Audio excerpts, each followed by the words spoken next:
هذه القصة ترويها تاري وتقول أنها ستظل لغزاً بالنسبة إليها طوال حياتها. كانت هي وأختها الصغيرة يلعبان في بيتهم القديم، وكان وقت الانتقال قد حان للبيت الجديد، فشعرا بالملل وقررت هي وأختها أن يلعبا الغميضة. ثم قررت هي العد وقالت لها اختبئي، ثم أنهت العد إلى الرقم 10. بدأت تبحث عنها في كل مكان في البيت حتى تعبت ولم تجدها، ثم نادت على أمها وأبيها فشعرا بالقلق وبحثا أيضا عنها ولكن بدون جدوى، فشعروا بالخطر وقالوا هل يمكن أنها اختطفت أو حدث لها شيء ما أو غادرت المكان وتاهت؟ فأبلغوا الشرطة وسألوا الجيران عن الأمر لخوفهم وقلقهم، واستمرت الحادثة 4 أيام.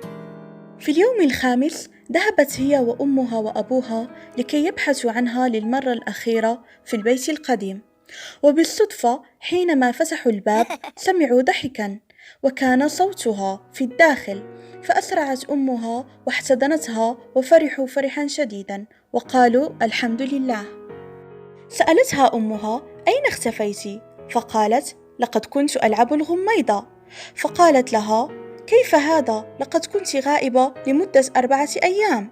فردت 4 أيام؟ لا يا أمي، لم يمضي على اللعب سوى 3 دقائق. فقالت أين ذهبتم من دوني؟ هنا ارتسمت على وجه أمها وأبيها علامات الحيرة والدهشة، وهي أيضا صعقت مما قالته أختها الصغيرة. إلى أين ذهبت حينما كانوا يلعبون؟ وما الفترة الزمنية التي ذهبت إليها أختها لتقول أن كل هذه الفترة التي كانت غائبة فيها مرت عليها سوى 10 دقائق؟ تقول ندى أنها مرت بتجارب عديدة أنغصت عليها حياتها، وذلك منذ أن كانت صغيرة في السن. حينما كانت في 7 من عمرها خرجت في أحد الأيام إلى منزل إحدى الصديقات للعب معها، وقبل أن تصل إلى منزلها صحت ووجدت نفسها في مكان بعيد نسبيا عن المكان الذي كانت فيه. وجدت أن الوقت ليلا رغم أنها كانت قد خرجت في العصر، وتنبهت لوجود زمن مفقود دام لحوالي 4 ساعات ولا تذكر أين قضته أو أي تفاصيل عنه. شعرت بالخوف ورجعت إلى المنزل وهي مهرولة.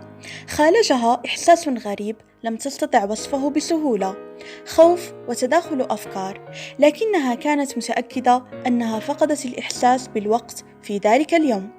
لم تستطع إخبار أمها بأي شيء، ومن بعدها بدأت تسمع طنينا مستمرا في أذنها. نسيت الموضوع ورجعت إلى حياتها الطبيعية، لكنها حياة لم تخلو من بعض المنغصات، كمشاهدتها لظلال سوداء تكون جالسة في الغرفة ويبدو أنها لا تعلم بأنها تراها. كانت تستمر لفترة ثم تمشي بهدوء، وكانت أيضا ترى أنوارا مفاجئة في عيونها إلى درجة أنها أصبحت تشتكي منهما، فذهبت مع أمها إلى الأخصائيين الذين أجمعوا على أن عينيها سليمتين. في أحد الأيام وبعد موت أمها خرج أبوها وأختها من البيت وبقيت لوحدها، فأحست بشعور غريب بأن أحدا ما يراقبها، فأغلقت النوافذ والباب بإحكام. كل ما تتذكره أنها كانت عند الثلاجة تحضر الماء البارد، وبمجرد أن فتحت بابها لم تعد تذكر ما حدث لها، إلى أن صحت على صوت والدها يصرخ وينادي عليها في البيت. وجدت نفسها على سريرها وملابسها مرمية بجانبها، ولم تستطع أن تفهم كيف حدث هذا لها وكيف وصلت أساسا إلى غرفتها. انتابها خوف كبير، وأصبح لديها إحساس بأن هناك من يراقبها ويحاول أذيتها. بعد هذه الحادثة وجدت كدمات في أعلى ظهرها، وكذلك أحست بألم سببه جرح محفور وكأنها وخزت إبرة في ظهرها، ووجدت أيضا علامات وآثار جروح في ركبها. بدأت تراودها كوابيس فظيعة، وكانت تصحو وهي تصرخ وتبكي. في تلك الكوابيس كانت تجد نفسها ممددة على طاولة أو سرير، وكانت تصرخ. كان أحدهم يمسكها من ذراعها ويثبتها. كانت ترى أنوارا وأشخاصا، وأحدهم يؤخذ إبرة في يدها. كانت تبكي وتصرخ، ولكن لا فائدة من ذلك. امتلكت في تلك الفترة قدرات غريبة لم تكن موجودة عندها من قبل، فحينما كانت تغضب كانت تجد الأشياء تتحرك من أمامها من تلقاء نفسها، كما أنها أصبحت تحس في كل مرة بأن هناك زمناً مفقود من حياتها، حتى إنها فقدت الإحساس بالزمن، حتى اعتادت على الأمر وأكملت حياتها بشكل عادي. مرت سنتين من الهلاوس والكوابيس حتى تزوجت وأنجبت طفلتها الأولى.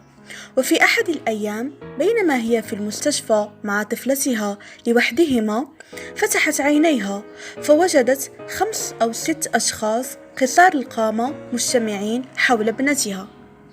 أصيبت بالشلل ولم تستطع الحركة، والخوف يلف قلبها، حتى أتت الممرضة وأضاءت الأنوار ولم تراهم بعد ذلك، لكنها استمرت برؤية الظلال السوداء أحيانا تمشي من حولها أو في الشارع. وبعد فترة حملت وأنجبت ابنها الثاني، فتكررت نفس القصة معه هو أيضا، حيث وجدت أحد الأقسام يحمله ويتفحصه حتى صرخت واختفى ذلك الشخص.